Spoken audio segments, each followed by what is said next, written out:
नमस्कार, मी कांतास किचनमध्ये आपले खूप खूप मनापासून स्वागत. आज बनवतोय रव्याचे आप्पे. नाश्त्यासाठी असो किंवा मुलांच्या डब्यासाठी असो, एकदम झटपट होणारी रेसिपी आहे. तर चला सुरुवात करूया. इथं मी एक भांडं घेतलं, त्यामध्ये घेऊ 2 कप रवा. बारीक घ्या किंवा जाड घ्या, कुठलाही चालतो. त्यामध्ये घालू 1 कप दही आणि याला आहे ना पहिले मिक्स करून घेऊ, म्हणजे याचे गोळे होणार नाही. आणि आता काय करायचं, यामध्ये थोडं थोडं पाणी घालायचं आणि याला मिक्स करायचं आहे. एकदाच पाणी घालायचं नाही, असं थोडं थोडं घालायचं, म्हणजे आपल्याला अंदाज पण येतो आणि यामध्ये गोळे पण होत नाही.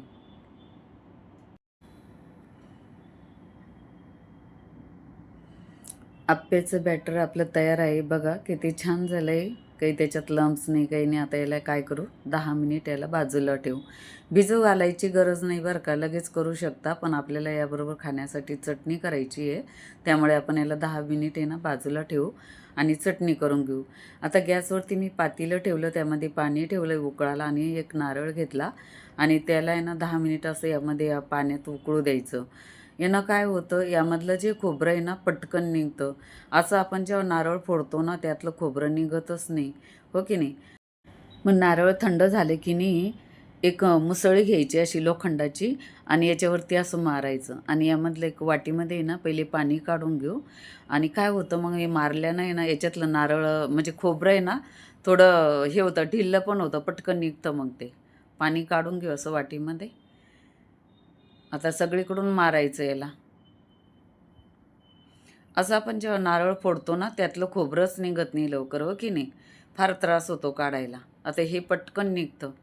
आणि दुसरा जो पर्याय आहे ना, तर काय करायचं, नारळ आहे ना फ्रीझरमध्ये ठेवायचं एक 2-3 घंटे. तेव्हा पण त्याच्यातलं नारळ आहे ना पटकन निघतं बरं का. असं सगळीकडून काढल्याच्यानंतर बाहेर त्याला सगळीकडून मारायचं, मग त्यातला खोबळा निघून जातो असा एकदम इझी. हे बघा, हे किती पटपट निघतं आहे. ते ते गरम पाण्यामध्ये उकळला ना, मग ते आपोआप ते खोबरं आहे ना, म्हणजे ते करवंटीचं सुटून जातं, पटकन निघतं. मग काढायला त्रास होत नाही. थोडंसं नारळ आहे ना आपलं खोबरं म्हणजे खराबच निघलं, थोडं खवूट नाही आहे, पण त्याला चीर गेलेली होती, त्यामुळे तेवढ्या भाग आहे ना थोडा हे निघला थोडासा काळपट. पण काही हरकत नाही, आपण ते काढून टाकू. सगळं चांगलं आहे, एकदम काळ्या पाटीचं खोबरं एकदम निग्गम झालेलं आहे.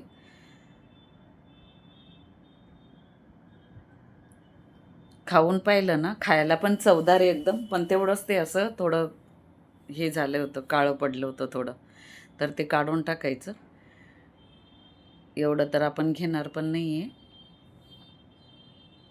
खराब खराब काढून टाकू असं आणि याला धुवून घेऊ. हे बघा, मी आता काय केलं, धुवून घेतलं याला चांगलं स्वच्छ. ते नारळाचं काळं आलं पडलं होतं ना त्यावरती, करवंटीचं ते. आता हे बघा काय केलं, एक मागचा भाग काढून टाकला आणि एवढं घेतलं आहे चटणीसाठी. खूप निगम झालेलं आहे ना ते, तर ते काळा भाग वाटला मला पाठीमागचा, त्यामुळे मी काढला. नाहीतर काढायची गरज नाही आहे, राहू द्यायचं तसं चटणीसाठी. तर एवढं एक वाटी खोबरं घेतलं आपण, खोबऱ्याचे काप, आणि त्याला आहे ना 3 हिरव्या मिरच्या घालायच्या. थोडं तिखट आवडत असं तर अजून एखादी टाकू शकता मिरची. 1 इंच आल्याचा तुकडा चिरून टाकायचा, म्हणजे पटकन वाटला जातो. थोडीशी कोथिंबीर, पुदिन्याची पानं घेतली आणि कढीपत्ता. कढीपत्त्यानं आहे ना छान चव लागते बरं का चटणीला. जिरं घालू थोडं, चवीनुसार मीठ घालायचं आहे. मीठ तर म्हणजे थोडंसं अंदाजेच घाला बरं का, जास्त पण नाही घालायचं. वरतून घेता येतं, पण खारट झाली तर मग काहीच करता येत नाही. थोडं पाणी घालून वाटून घ्यायची. बघा किती छान झाली ही चटणी, मस्त. काढून घेऊ एका वाटीमध्ये.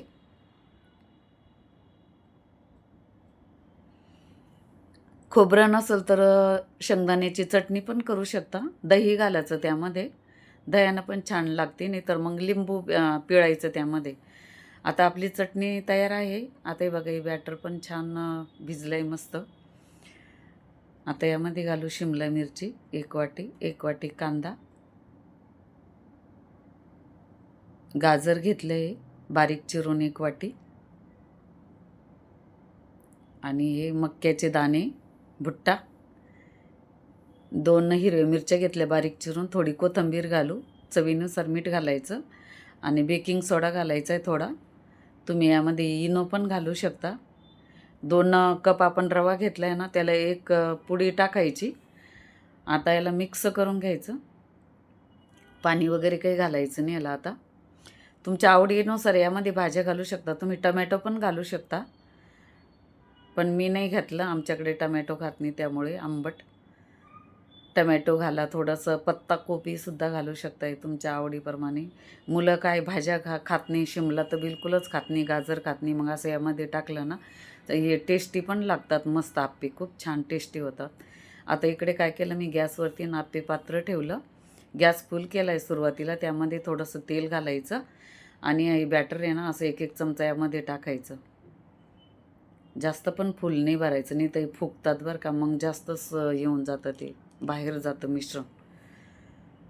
सुरुवातीला गॅस आहे ना फुल करायचा, चांगलं तापवून घ्यायचं आणि मग कमी करायचा. मग मंद आचेवरती नेलं 2-3 मिनिट एका साईडनं होऊ द्यायचं, झाकून ठेवायचे. 2-3 मिनिट झाले बघा.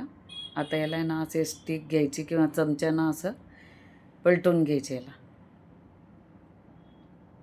हे बघा छान झाली एका साईडनं. जास्त फुल गॅस करायचा नाही, नंतर नाही ते जळून जातील मग. असे सगळे पलटून घेतले. आपण काय करूया, त्याला थोडंसं तेल सोडायचं आणि झाकून ठेवू 1-2-3 मिनिट परत. बघा छान झाली, किती छान टमटम फुगली. कलर पण किती छान आला बघा, आणि क्रिस्पी पण किती छान झाली. तुम्हाला म्हणजे लक्षातच येत असेल बघूनच, किती छान झाली, क्रिस्पी मस्त. आणि इतके पटकन होतात. आणि अशा घाई गडबडीच्या वेळेला किंवा बाहेर जायचं आहे कुठे आपल्याला, तर पटकन करून घेता येतात. खूप छान लागतात, टेस्टी.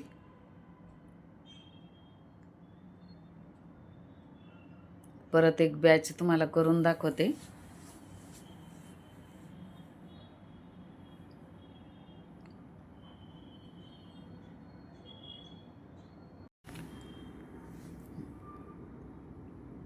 ज्येष्ठांसाठी, मुलांसाठी आणि मध्यम वयस्क व्यक्तींसाठी, म्हणजे ऑल सर्वांसाठीच खूप छान, म्हणजे खायला खूप टेस्टी आहे, पचायला हलके आणि खूप छान लागतात पण, आणि पटकन होतात करायला पण. आणि तुम्ही एकदा ट्राय करून बघा, तुम्हाला नक्कीच आवडेल आणि बिघडत पण नाही. आणि कमेंट करून मला सांगा की तुमचे आप्पे कसे झाले. आणि तर ही दुसरी बॅच पण आपली रेडी आहे. असं थोडं तेल सोडायचं, 1-2-3 मिनिट ठेवू. झाले, तयार आहे.